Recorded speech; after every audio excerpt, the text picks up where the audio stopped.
آبائهم أعوذ بالله من الشيطان الرجيم بسم الله الرحمن الرحيم Alhamdulillah Rabbil Alameen. All glory and adorations be to Almighty Allah, the Lord of the worlds. My name is Lukman Adelakin, and listeners and viewers worldwide, I greet you with the greetings of peace. I say Assalamu alaikum wa rahmatullahi wa barakatuh. You're welcome to another episode of the program Islamic Half Hour. Islamic Half Hour is the program we have brought to you, to your viewing pleasure, to help with increasing the knowledge of Islam among Muslim faithfuls worldwide, and also help you not to stray from the path of righteousness. Inshallah, we have the first segment of the program, which is the Quranic recitation. Bismillah. Bismillahirrahmanirrahim. Allahu la ilaha illa huwal hayyul qayyum. Alhamdulillah Rabbil Alameen. That was the Quranic recitation. Inshallah, we have the guests for today in the studio, and the topic of discussion would be TAQWA, the fear of Allah. Allah subhanahu wa ta'ala commands us as believers that we should fear Him. Why is this very important in a Muslim's life? Why is it important that a Muslim understands the fear of Allah and how important it is that Allah has actually commanded His believers to fear Him? I have in the studio with me Imam Abdullahi Muhammed Al-Hadabi. Assalamu alaikum. Wa alaikum assalam wa rahmatullahi wa barakatuh. Imam, I would like you to enlighten us on what is taqwa, because a lot of Muslims out there, we say taqullah, fear Allah, but what indeed is the fear of Allah? أعوذ بالله من الشيطان الرجيم بسم الله الرحمن الرحيم الحمد لله الذي خلق السماوات والأرض وجعل الظلمات والنور ثم الذين كفروا بربهم يعدلون والذي خلقكم من طين ثم قضى أجلا وأجل مسمى عنده ثم أنتم تمترون وهو الله في السماوات وفي الأرض يعلم سركم وجهركم ويعلم ما تكسبون. Assalamu alaikum wa rahmatullahi wa barakatuh. To make it briefly, taqwa can be defined or explained as consciousness of Allah. Taqwa can also be seen as piety. Taqwa is fear of Allah. These three words can be used to explain taqwa. But what you are asking for is the in-depth meaning of taqwa. No. Application of taqwa. No. That is your question, right? No. Literary meaning, that is the taqwa means all those three words. If you are talking about it literally. But in explanation, which we can just say for this purpose of short period of time we have to explain it. Consciousness of Allah. If someone behaves abnormally, if someone has no shame, if someone has no respect for others, if someone behave the way he wants, people will say this person don't have conscience. So if you are conscious of Allah, am I communicating? No. So that means you fear Allah. Consciousness of Allah makes you to remember Allah wherever you are, wherever you meet yourself. Taqullaha haythuma kuntum. Fear Allah wherever you find yourself. When nobody is saying you have it at the bottom of your mind, in depth in your mind, that Allah is watching you. That is taqwa. Where nobody can judge you. You say something out and you do another thing contrarily. You laugh to people, you smile to them when you meet them, and you are doing another thing behind them. Those ones will not see you, but Allah is watching you. That is why, if you know as a man, if you know what people are saying behind you, Allah, you will not laugh to people again. And those who engage in this kind of habit, they don't have consciousness of Allah. Consciousness of Allah guides you in whatever you are doing. Though kullu bani Adam khata'un, وَخَيْرُ الْخَطِئِينَ الْمُسْتَغْفِرُونَ. Every human being is liable to commit sin. But what you make you turn back to Allah immediately is conscious of Allah. If you are not conscious of what you are doing, how will you, how and when will you repent? You continue doing it until the death comes and pick you up. No. Alhamdulillah. Imam, now you've explained to us what taqwa means. But for a Muslim, how do I build the taqwa, the fear of Allah? How do I increase myself in the fear of Allah, in the constant remembrance of the fact that Allah is there? Yeah, many things can lead to fear of Allah. Death is one of it. If you remember, you are going to die one day, you fear Allah. If you remember your grave, you must fear Allah. If you remember, you are going to be questioned in your grave alone. Answer to the questions alone, you fear Allah. If you remember your first night you spend in your grave, you fear Allah. If you remember the darkness of the grave, you fear Allah. And when you fear Allah, you abstain from, bad things. Gradually, even though with Allah beside the globe, even though you are, addicted with committing sin, when you fear Allah, you will be reducing it small till Allah will rescue you, totally. So all those things, when you remember that you will be the day you are going to spend in the grave is far more than the days you are going to spend on earth. The Prophet ﷺ has gave us this thing, limitation. He has give us the possible years or days you can spend on earth. He said, "Amaru ummati lanasituna wa sab'in." The year my ummah, my followers will spend on earth minimally is 60s and 70. So when you remember that, how old am I today? So probably you are 55. No. You still have 5 years, according to the Prophet. You are 60. The date can come anytime. Are you using extra time? Extra time. You are 61, 62, 63. It's extra time. So consequently, you must remember Allah. Even death, provided the moment a child is 10 years, she or he has recognized what is death. No. She will know, she will understand there is death. And someone can die one day. Psychologically, a 10 years old child knows what death means. Talk less of old person. An old person. Yeah. Now you've mentioned the fact that if we remember death and the fact that one day every one of us is going to taste death, we would fear Allah more. How do a Muslim start from, like you mentioned, from 10 years old? A child is already aware of the fact. Yes, aware. Fully aware. Death. Yeah. How do we as Muslims build our children to have the consciousness of Allah from that tender age, rather than wait till when they've grown to 40, to 50, and when they are just nearing their death, begin to be more conscious? Yeah, the best approach to apply to that your question is salat. Inna salata taniha anil fakhsha'i wal munkar. If you see someone pray regularly, from his face you recognize, you discover from his face.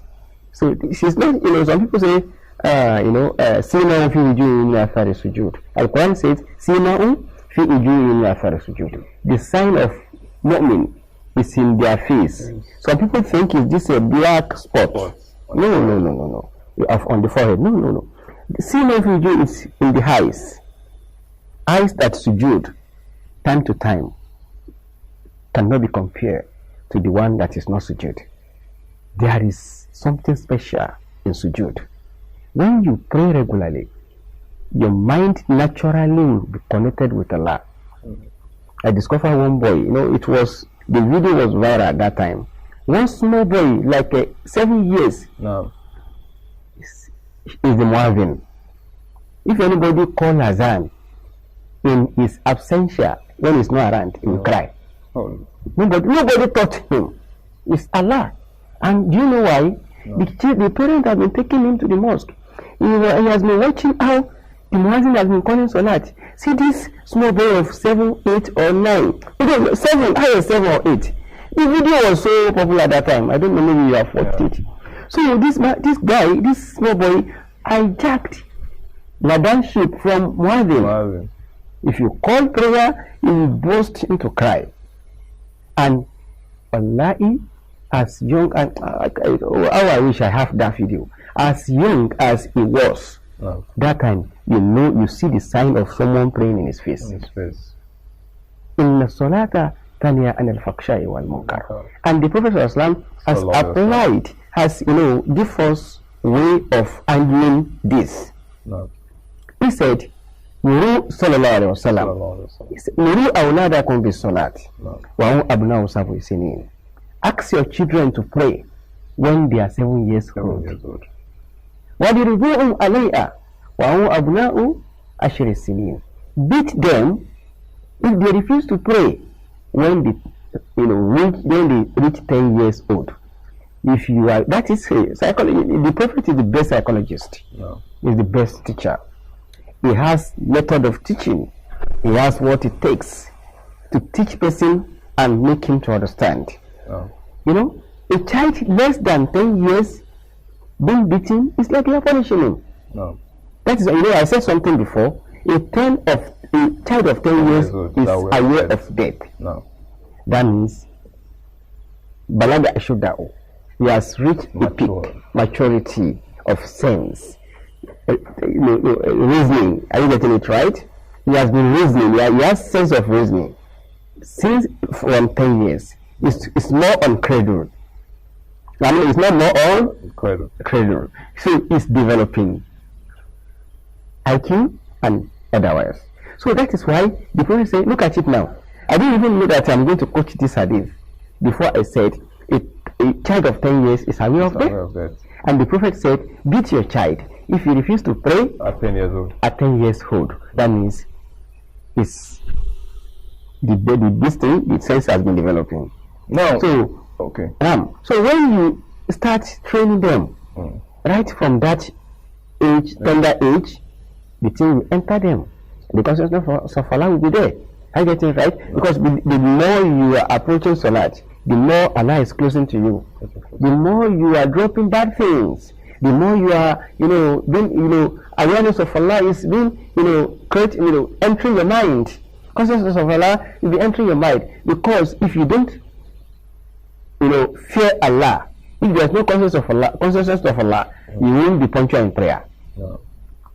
So anybody that you see does, whenever it's time for Salat, he doesn't joke with it. It's monitoring time of Salat. فَشْهَدُوا لَهُ بِالْإِيمَانِ. The Prophet said, إِذَا رَجُلٌ وَقَلْبُهُ مُعَلَّقٌ بِالْمَسْجِدِ فَشْهَدُوا لَهُ بِالْإِيمَانِ. If you have any man, any Muslim, and his mind is always attached with the mosque, bear witness for him that is a mu'min. It's not Muslim, the mu'min is, bigger, higher than being Muslim. Now, I would like you to tell us what is the relationship between the Salat and good deeds, because one of the things I actually hear a lot of people say is that there are a lot of people who go to the masjid to pray, but then the deeds they actually do are not good deeds, and some of those deeds are not what a Muslim should be seen doing. So what's the relationship between praying 5 times daily, which is the Salat, and engaging in good deeds at all times, and not just seeing it as just the Salat? Okay. To cut you short, Salat is different from good deed. No. A kafir can perform good deed. Will be rewarded for that in his life. In this world before he dies. But he cannot perform Salat. A mu'min can do good deed, can engage himself in good deed, and still perform Salat. We have the reward here and thereafter. Because the Salat that is performing will extend the reward of his good deed to thereafter. But kafir that is so good, so nice, to his neighbor and everybody. We earn his reward and end up here. Al-aadi baynana wa baynahum as-salat.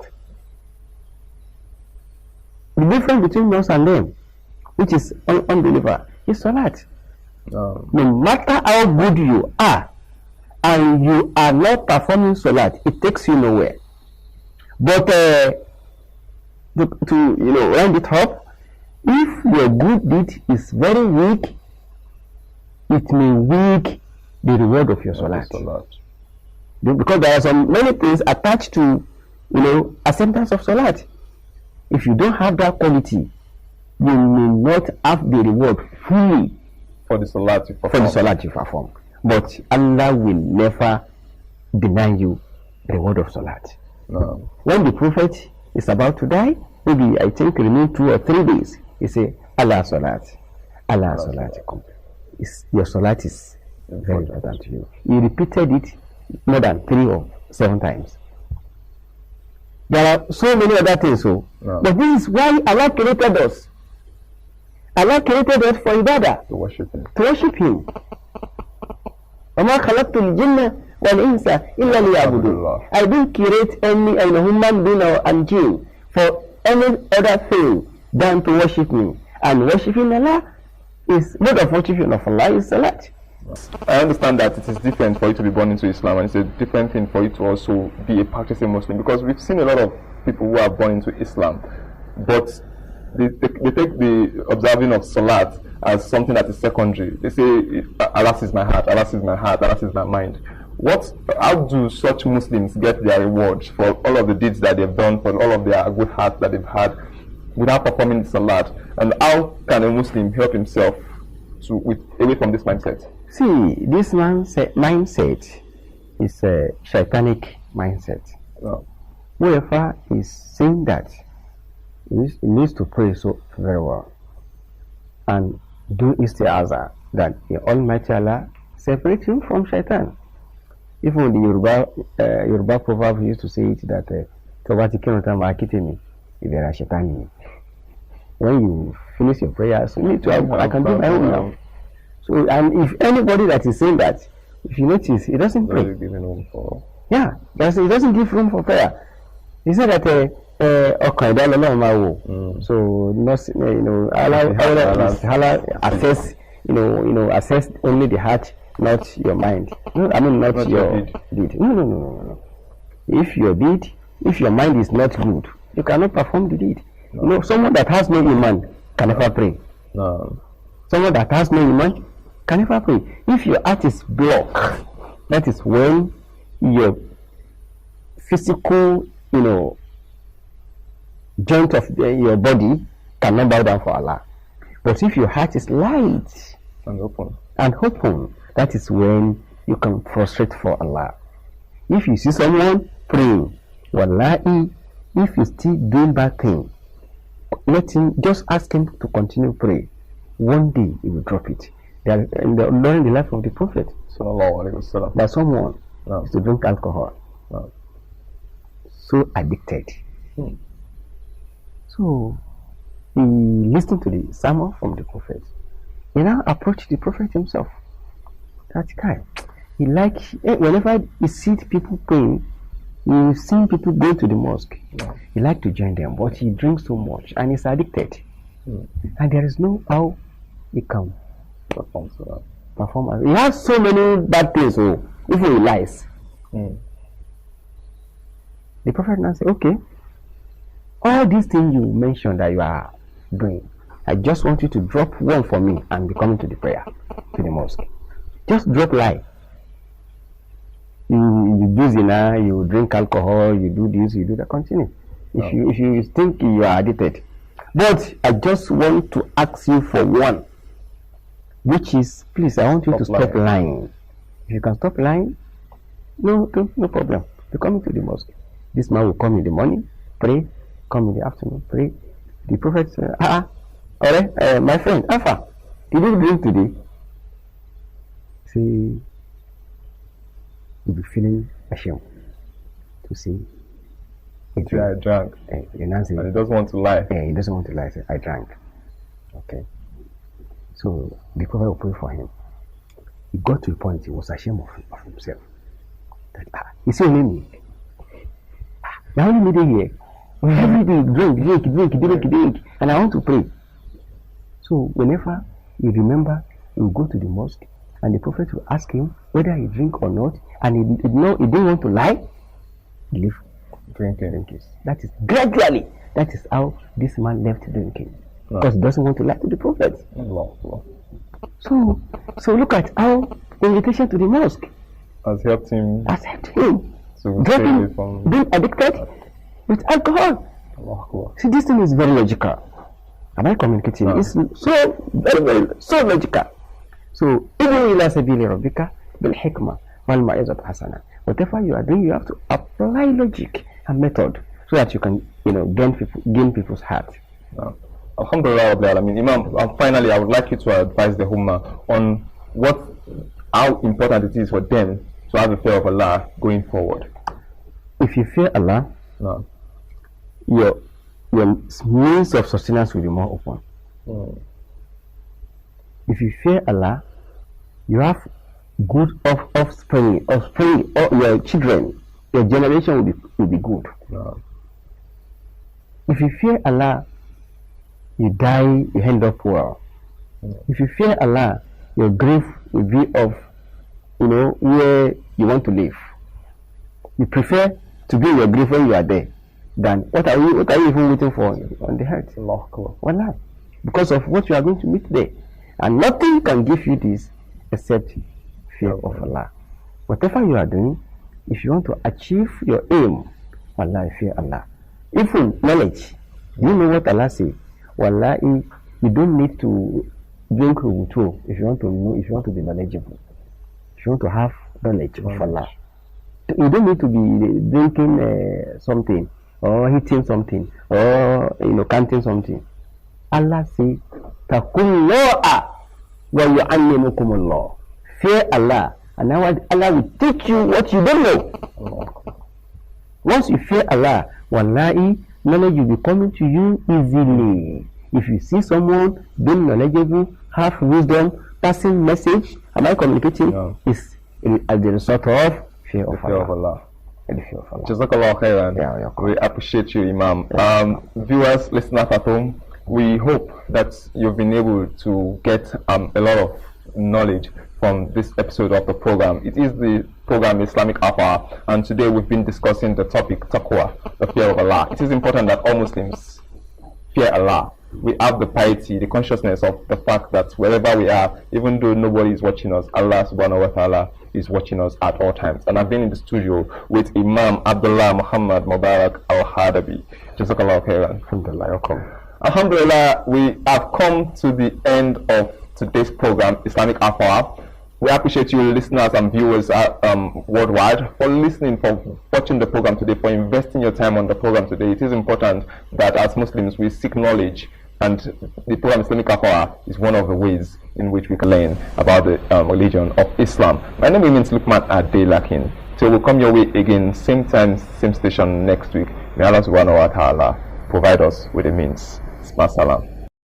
يا أيها الذين آمنوا كتب عليكم الصيام كما كتب على الذين من قبلكم لعلكم تتقون أياما معدودات فمن كان منكم مريضا أو على سفر فعدة من أيام أخر وعلى الذين يطيقونه فدية طعام مسكين فمن تطوع خيرا فهو خير له وأن تصوموا خير لكم